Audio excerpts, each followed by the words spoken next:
Magandang araw kaibigan! Tuloy po kayo sa Felicidad's Channel.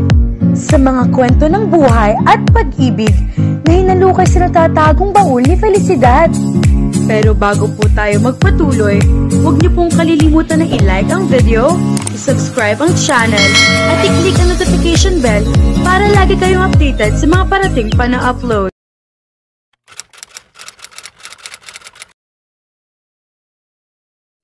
Muli nagsindi ng sigarilyo si Rare habang papasok sa loob ng bahay. Ilang araw na nga bang lumipas nang huli niyang nakita si Shania. Wala ng Porsche car upang sunduin siya. Wala ng mga bodyguards upang bantayan siya na huwag magalusan. Wala ng maingay at wala na iyong katabi sa higaan. And what's with him? Silence. Total silence. Walang madaldal. Walang maingay. Parang walang tao sa loob ng mansyon niya. Sa loob ng kwarto. Walang magandang babae na bumababa sa hagdan at humahagik-hik. Walang babae na kikisawsaw sa pagluluto sa kusina at walang nangungulit ng pagkain na gustong kainin ng buntis. Walang naglalaba, walang nagdidilig ng halaman, walang kumukontra sa lahat ng mga sinasabi niya. Kakamiss si Ma'am Chinita. Ano parang luta? Noong nandito parang buhay ang bahay. Kahit mag-isa lang siya na nagbibigay ng kulay. Ang lambing pa naman nun at nauuna pa tayong pakainin kapag may niluto. Ngayon, wala na. May Jocelyn naman nga tayo. Ubod naman ang tahimik. Ani ng isa sa mga tauhan niya na parang nasa dining hall yata. Gago ka. Pipi nga si Jocelyn. Paano hahanapan mo ng ingay? Kahit anong klase ng megaphone ang ibigay mo sa babaeng iyon, hindi iyon mag-iingay. Pero tama ka nga. Ang bait na sobra ni Miss Chinita. Noong huli, alam mo ba yung ibinigay ni boss sa akin na 2,000? Kinulit naman ako ni Miss Chinita. Nihatid ko rin ang 3,000 sa kakumare na taga-palengke. Iyon ang huling pakisuyo niya sa akin. Ngayon, wala na makulit. Sagot naman ni Luta. It's true, and he feels so empty. Ang buta sa buong pagkatao niya ay parang trumipli pa nang hayaan niya na mawala ang dalaga sa tabi niya. Pero nakakatulong naman kasi nararamdaman niya na mangulila at para siyang pinapatay sa bawat araw.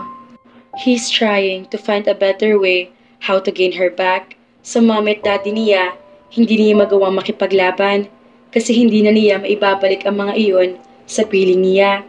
His time had finally ended to fight for his parents because it was overdue.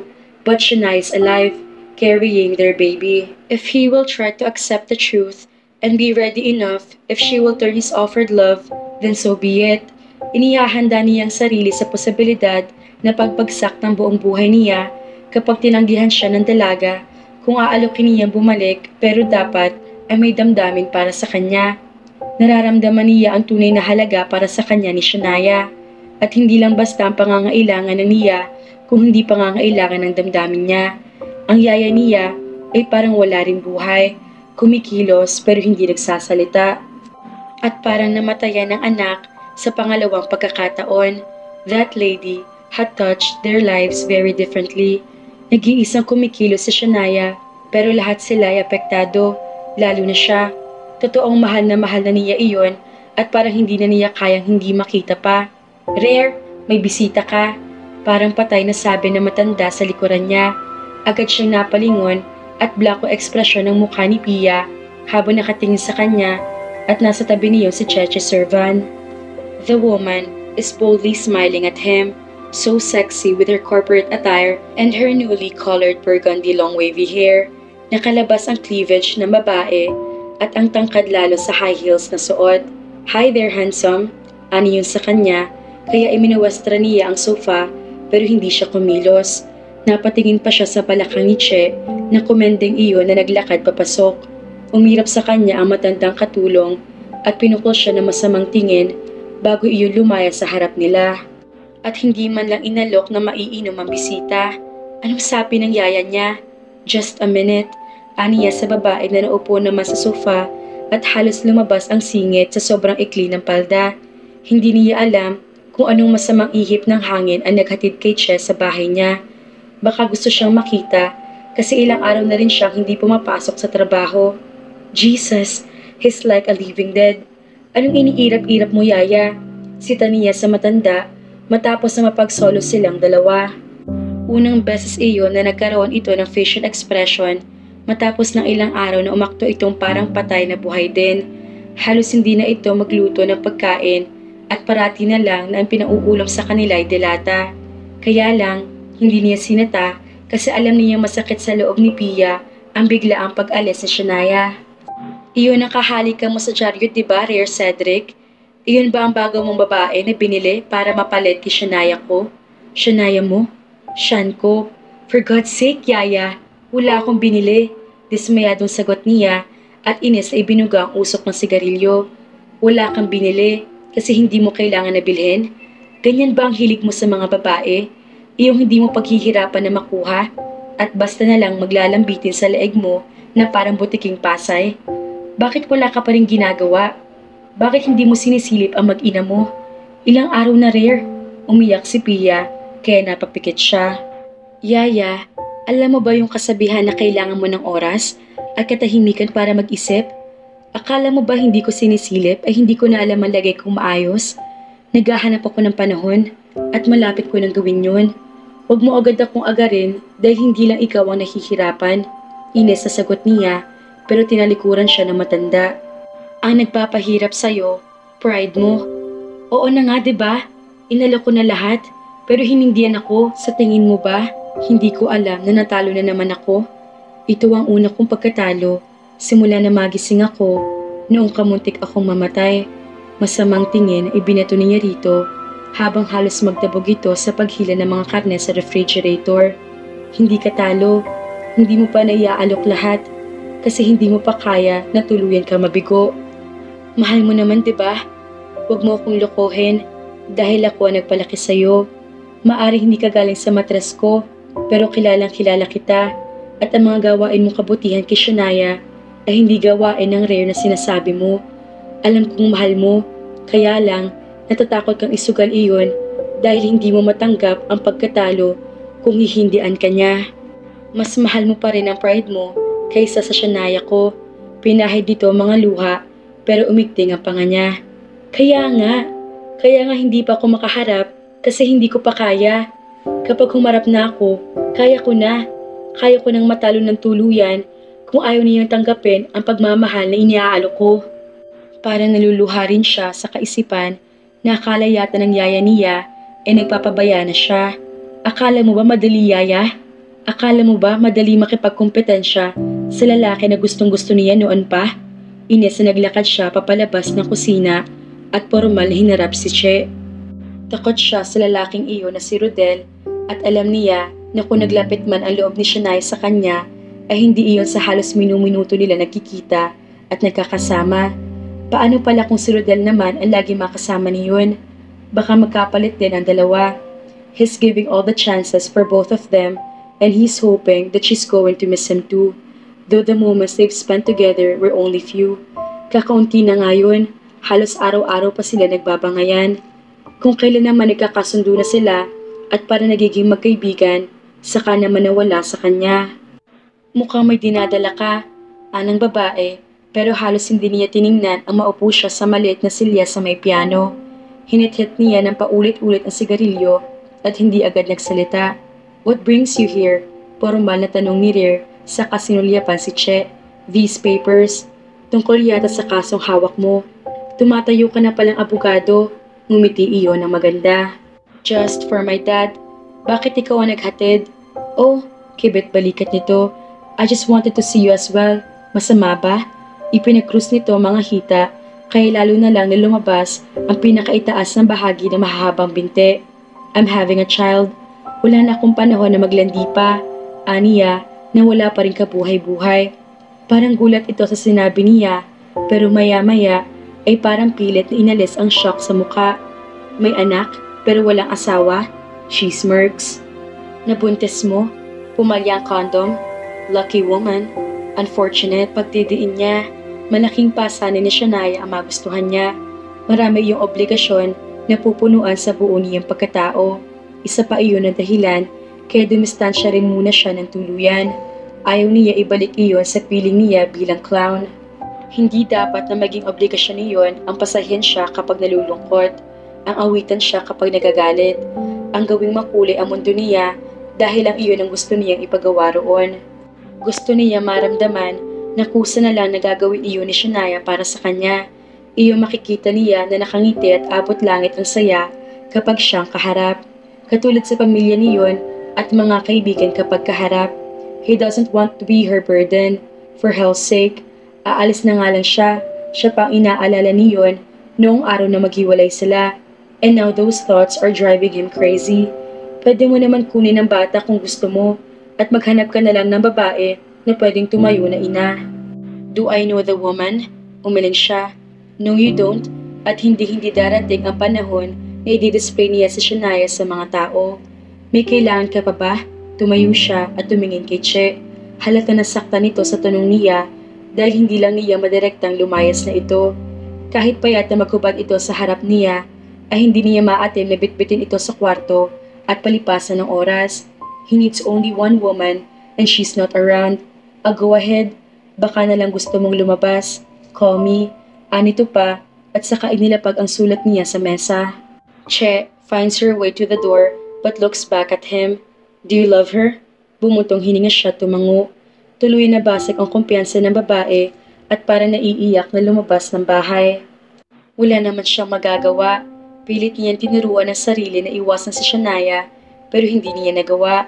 At ang ilang araw na hindi sila nakikita ay mas lalo na lang na nagpapatibay ng damdamin niya na unti-unti na niyang nabubuo na dapat ipaglaban at sugalan kahit nakapalit ay ang pagbagsak niya bilang isang rare. Kinuha na lang niya ang sulat sa ibabaw ng center table at mabilis siyang umakyat sa itaas. Nahagip kaagad ng mga mata ni Rare ang kahon ng cellphone na binili niya kahapon at katabi nun ang basic phone ni Shania na tuklap ang mga keypad. That thing means so much to his heart.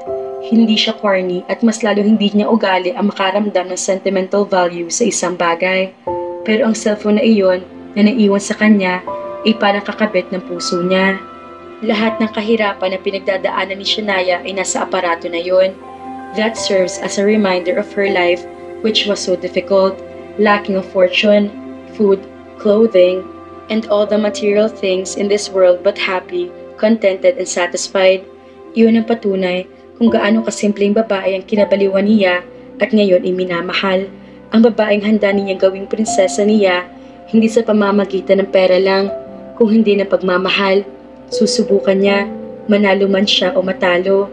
Masasabi niya matapang talaga siya dahil hindi na duwag na hayaan na lang na mawala si Shania sa kanya. His yaya was right. He hadn't laid his bet yet and he'd lay it now. Luta, tawag ni Rare sa tauhan na nasa may pintuan. Bitbit niya ang kahon ng cellphone at iniabot iyon sa lalaki. Puntahan mo sa eskwelahan o sa kondo. Ibigay mo ito at tatawag ako. Aniya, maang na nakatanga roon si Luta. Kanino, bossing? Kay Sean, he replied. Areglado, bossing. Saludo niyon, saka mabilis na kinuha ang cellphone. Magpaparamdam ka na? Umisi ito ng malaki. Rare bites his upper lip and puts his hands on his hips, looking at Luta. Nilamon siya ng hiya, pero anong magagawa niya? He wants to try everything that can please Shania and make her love him back. Hindi ako magpaparamdam, manliligaw ako. Napalunok si Luta at parang mas nervyos pa. Hindi kaya boss mabasted ka? Hindi ka naman marunong manligaw. Napakamot ito at parang gusto niyang batuhin ang piano. Kaya nga tatawag muna ako para alam ko kung gusto pa ako makita. Gago ka, inisasambit niya at parang gusto na tuloy niyang bawiin ang sinabi niya. Deuterio, lumayas ka na bago pa magbago ang isip ng lalaking iyan. Alam mo naman na pride in tinurok dyan ng doktor noong nakoma yan, kaya iyan ganyan. Akala mo naman mamamatay siya kapag binasted. Palibhasa, walang ibang alam gawin kung hindi bahay kumpanya. Hihilan ng babae at patutuwa rin o kaya patitihayain. O di ngayon natatanga na dahil hindi marunong manligaw. Bilisan mo na, Deuterio, at baka parehas ko kayo mapukpok ng vacuum kapag nakawala si Shania ko. Mamaya, maagaw iyon ni Pogi. Hay nako, baka may isang lalaki riyan na mapunta sa mental. Tuluyang pumanhik ang matanda sa hagdan, bitbit ang mga damit niyang bagong plansya. Nagkatinginan sila ni Luta at nangingiti ang lalaki. Hindi ako yun, boss. Oo, ako yun, amin niya sa sarili. Napakurap si Shania habang nakatayo siya sa ilalim ng pine tree nang maramdaman niya na may pumulupot na kamay sa baywang niya. Agad siyang tumingin sa kaliwa pero ang isang kamay ng estranghero ay humawi sa mahabang buhok niya at may humalik na sa kabila naman niyang balikat. She smiled with that familiar scent of a man, no other than Rare. Ibinali niya pakabila ang muka at sumulubong ang mukha nito sa kanya. She missed him so bad and she felt like bursting into tears. Tinitigan niya muna ito saglit kahit na naririnig niya ang hagik-hika ng dalawa niyang kaibigan sa may kabila na sementadong mesang bilog. Hindi niya maipaliwanag kung bakit naiyak siya nang makareceive ng text message nito kahapon matapos na iabot sa kanya ni Luta ang cellphone habang naglalakad siya sa ilalim ng mga puno kasabay si Rodel. "It's me. How are you, my lady?" Iyon lang ang text ni Rare pero balding luha ang iniyak niya at kulang ang salitang gusto niya magtatalon sa tuwa habang hawak ang cellphone. Nayakap pa niya iyon at nahalikan. Ang halos isang linggo na hindi ito nakikita ay kalungkutan ang dala sa kanya. She misses those warm nights where he cuddles her in a simple hug, but it's clear that she misses not only those times they both play with flames and burn them into wildlife, but she misses all of him. His rudeness, his dark stares which burn her soul, his lips that curl in annoyance and curl in an oblivious smile, his voice and many more. "Boss Rare," nagkandautal pa siya nang katinginan sila at parang gusto niya magpahalik. Lintik naman. Paano ay ang ganda ng labi at pink na pink, halos dumikit na sa noo niya at gusto na niyang abutin sana. Ang jahe naman na ngayon siya tinatamaan ng hiya matapos na nito makita ang lahat-lahat sa kanya. He cleared his throat and stood formally, tickling her tummy before he walked away and sat beside Ira.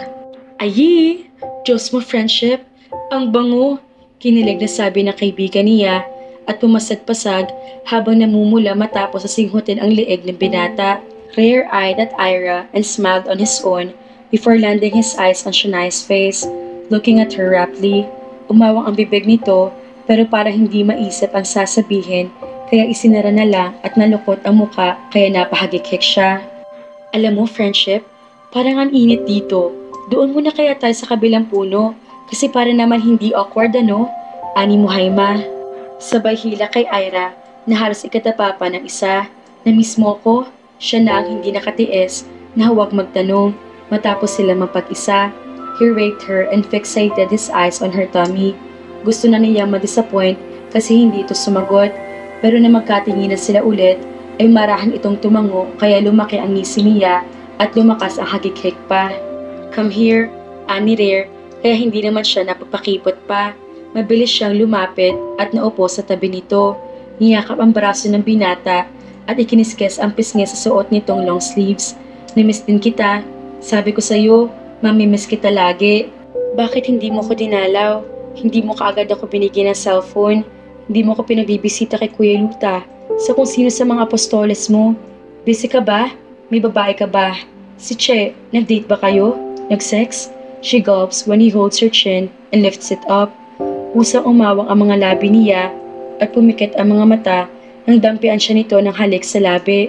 "No sex, no woman," anito kaya nagmulat siya at mumiti.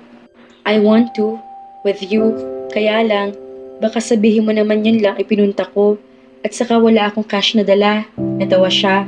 "Pwede naman ang utang muna," she giggled which made him chuckle. "You're crazy, gusto mo?" Umarko mga kilay nito. Walang pag-aalinlangan na tumango siya. It's one of the many things which made her attach herself to him even more. Nagsimula sa ganoon na unti-unti niyang natanggap kapag nag-iisa sila hanggang sa damdamin na pala niya ang ibinibigay niya ng buong puso at hindi na lang basta katawan. Nagsukatan sila ng titig at hindi nakaligtas sa mga mata niya ang pamumula na mukha ni Rare. His eyes turned darker as lust filled him, but a little later, he sighed and shook his head. "And due time, baby," anito at hinalikan na lang siya sa noo.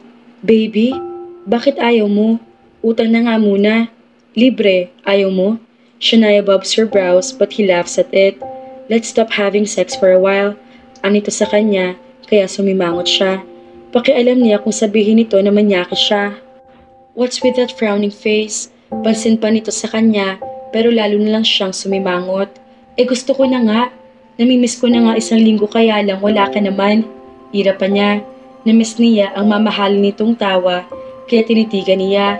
Sabi ni Luta sa kanya, secret lang daw nilang dalawa na sabi daw ni Rare ay liligawan na siya. Ito na ba iyon? Ang pagsulpot nito bigla? Nasaan ang bulaklak? Nasaan ang chocolates?